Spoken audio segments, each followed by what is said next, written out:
Bryce James speaks with the media this week, and we have some early reports on how he's doing and what to expect.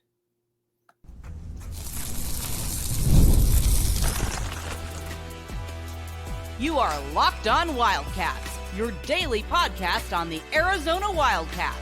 Part of the Locked On Podcast Network, your team every day. Thanks for keeping it locked on Wildcats and making this your first listen of the day. Locked on your team every day. This show is brought to you today by Gametime. Download the Gametime app, create an account, and use code LOCKEDONCollege for $20 off your first purchase. All right, we got a lot to get to this show. Obviously, we're going to talk a lot of Arizona basketball. We're going to talk about Bryce James, kind of what the early reports are on what Bryce has been able to do, and a lot of different things. But first, let's talk about, like I said, let's talk about Bryce James and what he's been. By all accounts, he has been a sterling addition to the team. Now, by all accounts, he's a really, really good kid. Whatever you think of LeBron, he's obviously raised some kids that are good dudes. Like, Bronny stays out of trouble, Bryce stays out of trouble, LeBron stays out of trouble. So you got to give them a lot of credit in that regard. And Bryce has been very low maintenance. When he came in here and when they recruited him, he was known as a good kid. The staff had no reservations on bringing him in. And a big reason why is because of the character that he possesses. Now, you look at somebody, like a Tommy Lloyd, and Tommy Lloyd has shown that he doesn't want to deal with distractions. He doesn't want to deal with sideshows. I mean, Gilbert Arenas is one of the handful of most talented players to ever come through here. And Gilbert Arenas and Tommy Lloyd basically said, no, it's just a sideshow that I really don't want to have to deal with. There's a lot of stuff going on there. Not only is there a lot of stuff going on there, he's a guy that, like I said, you watch him and it's just kind of like, all right, well, all right. But with Bryce, though, like I said, he's not Elijah Arenas. Hope Elijah Arenas gets better, obviously. But he's a player that has got some talent. Now, as far as what his role is this year, he's most likely going to redshirt. I don't know that I don't know that I'm breaking any news there. I think when you look at what Bryce, you look at Bryce's game, he's still growing. He's probably going to end up being about 6'6", 6'7", something like that. He's not as explosive as Bronny. He's probably not as good as Bronny, but he's also got a role that if he sticks with it, I think he's going to be just fine. And by all accounts, he's a very good shooter, and he's a good decision maker, and he plays really, really hard. He's just, like I said, and he's a guy that just brings good vibes to a team. That's really the best way that I can put it. He brings good vibes, and like I said, the coaching staff, they love him. And LeBron obviously is going to be, he's going to be watching, but he's not the overbearing father that I think a lot of people look at and say, oh yeah, that's not anything that you want to have to deal with. This, that, or the other. So there's obviously that. Now, as far as what his role is in the future, this is a player that after a couple of years, I could absolutely see becoming a contributor for the U of A. But he's got to stay on that. There's like a lot of guys too that you just watch and you're just kind of like, all right, you got to stay on that you got to stay on that path. You got to stay on that, that rhythm where, you continue to get stronger. You continue to work on your skills. You continue to get better. That's what you've got to do. And if he does that, I think that he's going to be in pretty good shape. And I think that he'll be a contributor because, like I said, he's got pretty good size for a wing. And I'm going to keep saying this. He is a really, really good shooter. That's something to definitely keep in mind. And he's got a lot of good vibes from basically everybody in the Southern California basketball community. So, be that as it may, that's a fascinating part about all of this, I think, for LeBron James, for the family and everything. And when you look at it too, Arizona needs some players like this. Tommy Lloyd has decided that he is going to, that he is really going to go all out for the best high school talent in the country. And I think that makes a lot of sense because it's cheaper than portal talent. And not only is it cheaper than portal talent, it's also the kind of talent where, you can get some real difference makers. I'll give you an example. Koa Pete is going to be better than almost anybody that you found at the power forward position in the portal. And that's just the way it is. I mean, he's physically maybe outside of Yaxel, the kid that went to Michigan. Ko is that dude. I mean, he's too big for smaller guys to guard, and he's way too quick for big, slower-footed people to guard. Ko is going to be a problem. Ko is going to be a real problem at the next level, and it's going to be fun to watch what he does. And but that's kind of what Tommy Lloyd's going for. Braden Burry's the same way. Now these guys, Dwayne Aristode, kind of the same thing. You look at it; these guys are all a little bit different in that they're physically advanced. They're a little bit older than than they've given than I think a lot of people give them credit for, and won't give them credit for. And from a maturity level, they're super good. And you're probably not going to find a lot of guys like that in the portal. So that's kind of going to be Tommy's approach. And I'm going to break some news here. Well, Arizona is going to have another monster 2026 recruiting class. This isn't going to stop anytime soon. I think that he's going to be somebody that I think this is going to be a situation where he's just going to keep bringing in guys that are a lot of times are going to be one and dones, and you need to be able to buoy that with some multiple year players. And he's done a very nice job of that. And I think he'll continue to do. You look at somebody like an Yvonne, from overseas, he's probably going to be a multi-year player. You look at Bryce James, multi-year player. C.D. Gay, who we're going to return to in a minute, probably a multi-year player. Mabel, multi-year guy. So again, it's about finding kind of the right. It's kind of about finding the right fit on players that can absolutely, can be trusted on in that role. And that's, like I said, that's a pretty exciting thing for this Arizona team and how they are moving forward. Now, with the other thing too that I think we need to look at is where is Arizona now with, and what does this mean for, with recruiting Southern California? Tommy has obviously decided something that, it's kind of a no-dub moment, but it makes a lot of sense. Tommy is going to recruit Southern California and Phoenix. Those are going to be his top priorities. I mean, you look at Phoenix this year, you got Koa Pete. Next year, look at the players that are, that are the priority guys for Arizona. They're almost all Phoenix kids, or a lot of them. Cam Holmes, Cam Williams, Akino Lozzi. They want to be able to get those kids out of Phoenix. And that's like I said, that's a big part to all of this. Then you look at Southern California. This has been where he's basically gotten one or two really good players every single year. And I think you're probably going to try to see him continue that. When he came in, he got Kylan Boswell. Now, obviously, Boswell didn't work out here, but he was a highly ranked guy. Then after that, you got Carter Bryant. Carter Bryant was again, he didn't contribute a ton here, but he was a one and done, and he was a lottery pick. So that's something that Tommy can certainly use on his recruiting pitch. Then you got Braden Burries. Braden Burries is much the same way, in that Braden Burries is a top 10, top 15 player in the entire country. He's from Southern California. And those guys have good reputations with Bryce James. They have good reputations all the way around. And a lot of the times these kids are with Klutch. And that's always something that you're not going to want to forget is guys that are with Klutch. Arizona's probably going to have a little bit of an in just because of the LeBron connection. I mean, keep in mind Koa Pete. He was somebody that, he was somebody as well that with Klutch. So that helped. And then you look at it in 2025, 26, Christian Collins is another one that Arizona would love to get. You can get Christian Collins. I think you feel pretty good about where things are if you're a University of Arizona Wildcat fan. But those are going to be the two areas. And with those two areas, Arizona is going to try to do everything as possible in its power to be able to get the best players that it can from those two spots.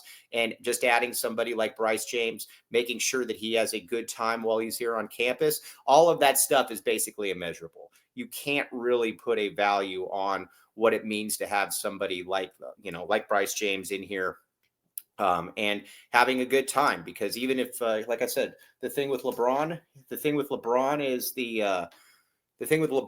you've got to be able to find out where exactly then, how can you best utilize this? I think it'll really help to have LeBron at some games. Maybe LeBron's retired by then. And if you've got LeBron retired and he's at some of these games, that's going to be a lot of free publicity for the University of Arizona. So like I said, we shall see, but it's going to be interesting to see how this one does play out, because Arizona's in some pretty good shape when it comes to recruiting.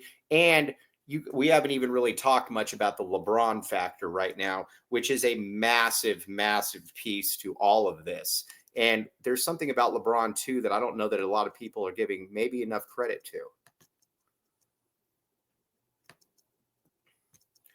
But first, game time, my friend, game time. We've all been there, logging on early and waiting forever for concert tickets to go on sale, only to lose your spot for a show you've been dying to see. Live music should be about making memories, not getting caught up in the time where you're trying to buy a ticket and you're like, oh, all right, this stinks. I don't know exactly what I'm going to do here. Boom. That's where Game Time comes in. Game Time makes getting concert tickets faster and easier than ever. It's like I said, and it works. A lot of people are using it. Prices actually drop as it gets closer, and you can save up to 60% with their killer last-minute deals. Tired of the endless scrolling or the having no clue what the view is going to look like? They have the panoramic view for you of what you'll be seeing. They're doing all of that for you. So here's the deal with it then. Take the guesswork out of buying concert tickets and show tickets with Game Time. Download the Game Time app, create an account, and use code LOCKEDONCollege for $20 off your first purchase. Terms apply. Again, create an account and redeem code LOCKEDONCollege for $20 off. Download the Game Time app. Last-minute tickets, lowest prices guaranteed. Go escape the hassle and just get right to what you want to do.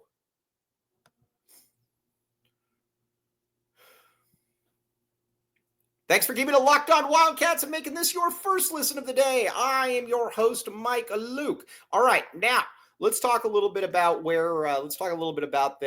LeBron factor.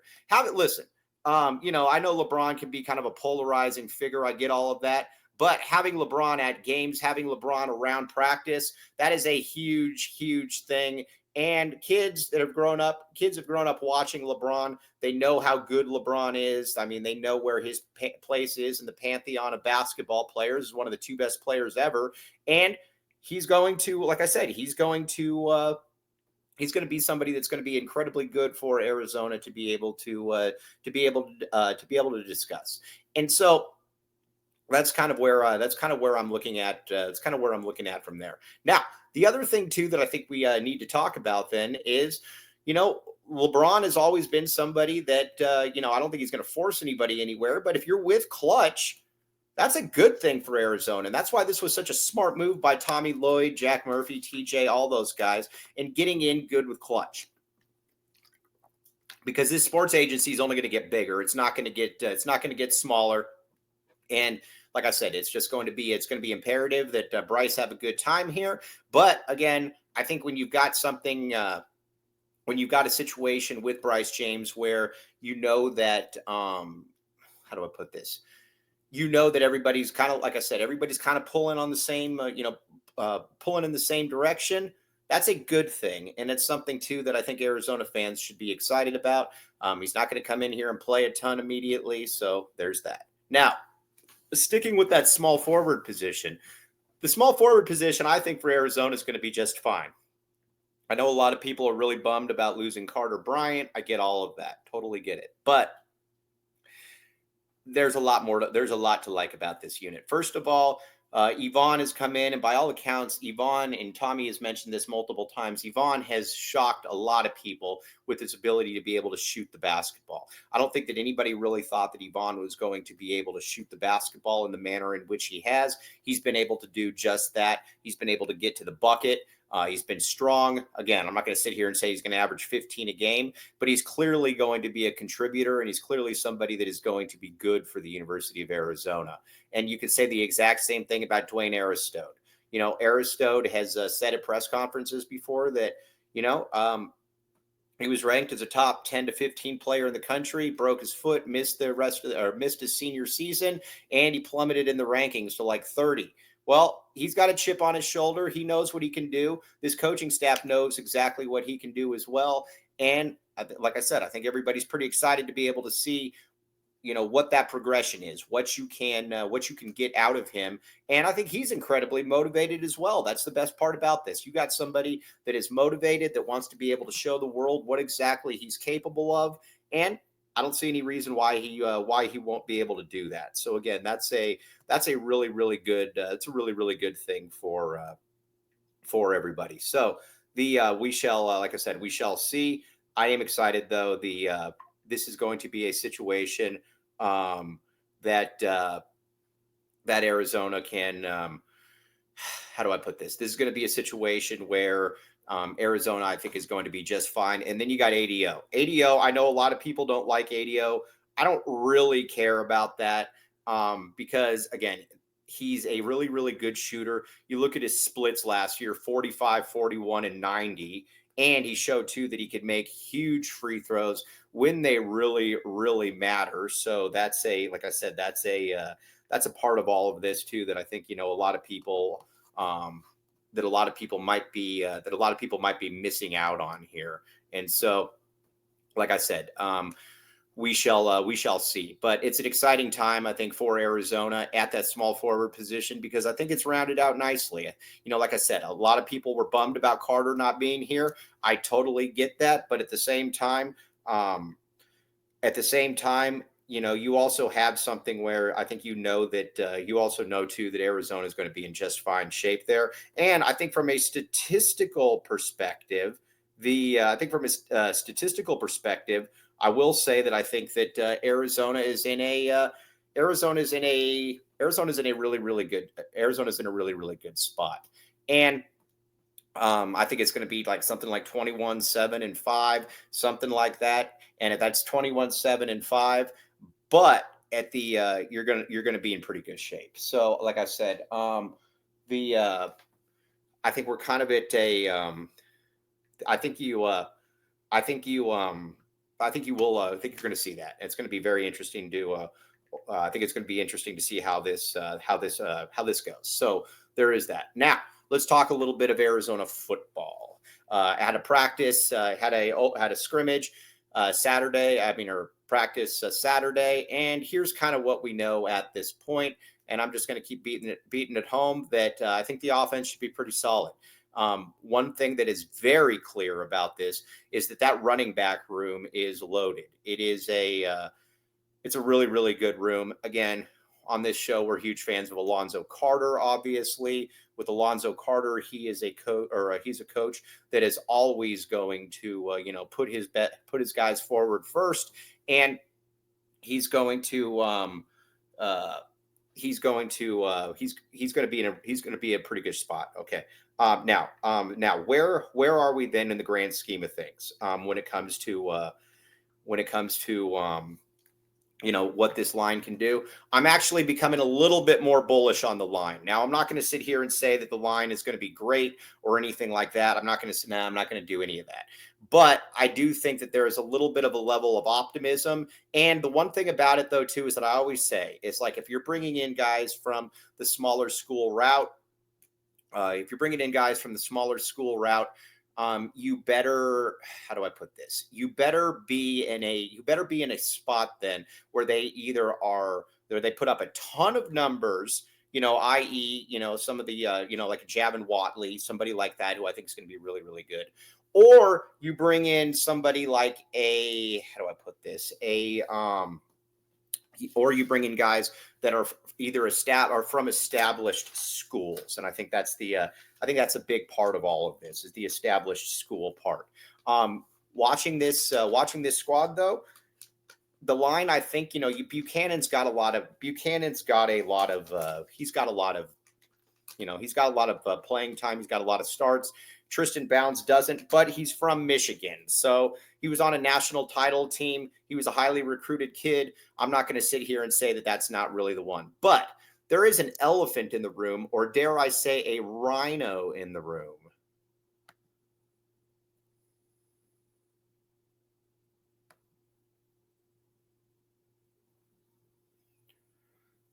Thanks for keeping it locked on Wildcats and making this your first listen of the day. Locked on your team every day. All right, we're talking about that Arizona offensive line and where the offensive line has been. Okay, now let's talk a little bit about that. What do you say?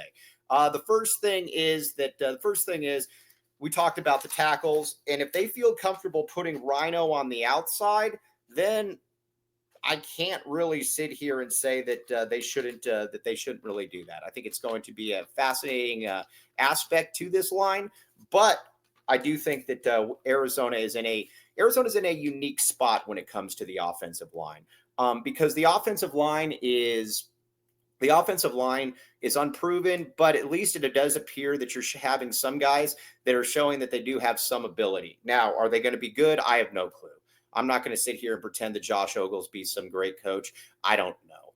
I wasn't impressed at all last year, but who knows? Maybe it's going to be a little bit different. So there's obviously that. Now, the other one too that I want to look at is if you're going to put Big Rhino, when he comes back from injury, and again, I'm getting a little bit nervous about Rhino and kind of all the injuries, but if you're going to put Big Rhino in there, and you put him in at guard with all you know already, that's obviously a nice little indication that you feel pretty good about where everything is going, because you're not putting him in there if you don't feel, like I said, you're not putting him in there if you don't feel pretty good about your guards or about your tackle situation, because Rhino has proven to be a fairly competent tackle. You move him inside, and then you got Deuced in there, who, like we talked about the other day, is a massive, massive individual. Deuced is huge. And so if you put him, you put Deuced, and then you've got DeCambra, I think all of a sudden you're looking and you're like, man, is this maybe this won't be such a terrible offensive line. Now, again, I got to be able to see it. Not only do I have to be able to see it, I've got to be able to, like I said, you got to show it out. That Kansas State game is going to be huge. And when I say huge, I mean huge. That Kansas State game is going to be massive. And Arizona's got to be able to get in the right spot for that. But I think they will be able to do just that. And then Tyler Powell, we got to talk a little bit about Tyler Powell. Tyler Powell's been great in camp. He's likely going to be your starting tight end. He's going to be a problem. And not only is he going to be a problem, he is going to be somebody that I think you watch and you're just kind of like, okay, well, let's discuss this a little bit and just kind of see what he can do. But so far, he's been really, really good.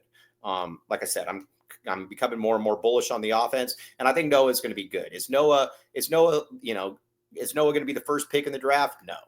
But I do think that Noah has shown an ability, has shown a propensity to be able to make the right play, to be able to check out of trouble, and not only be able to make the right play and check out of trouble, but to be able to, get to a spot where, he can just stay ahead of the chains. Like Sheer was saying the other day, there's been no more 18-step drops in camp. That's a good thing, because last year that was a huge thing, and that you just basically had a quarterback running for his life, and you always felt bad because you didn't really know what exactly that next step was going to be for Arizona. It was never a great option that Arizona had going, and so there is that. So I expect the offense to be pretty good. Defensively, though, like I said, it's going to be about some of these newcomers. Can a Riley Wilson really kind of step up and be a problem? Can a Malachi Bailey, can he step up? Can he be a problem? Those are the guys that I think we look at, and you're just kind of like, all right, we're about to find out. And I don't know that anybody really knows the answer to that, but we shall see. All right, but today I wanted to talk to you a lot about Bryce James, kind of about what his role was. Going to be speaking with the media this week. Tomorrow, we're going to be talking about all the newcomer impact, because there has been a lot of newcomer impact on this team. Guys that have played incredibly well, not only guys that have played incredibly well, but guys that have also shown that, like I said, shown that I think that they can be relied on, show that, that they can be, the kind of players that, you watch and you're like, okay, I can see you being good. I can see you being good. I can see you being good, on and on down the list. And I think that's the part that I think Arizona fans should be excited about. Guys like Gio Richardson, guys like Robinson, Watley, they've shown out, and they've shown that they got some real potential to it. And that's going to be a fun thing to be able to talk about as well. So, but like I said, hope springs eternal. Football is here. All right. On that note, though, very much appreciate you all making Locked On Wildcats your first listen of the day. I'm your host, Mike Luke. Bear down, back the A, And we will be back with you tomorrow. Again, Locked On, your team every day. Thanks for making this your first listen of the day.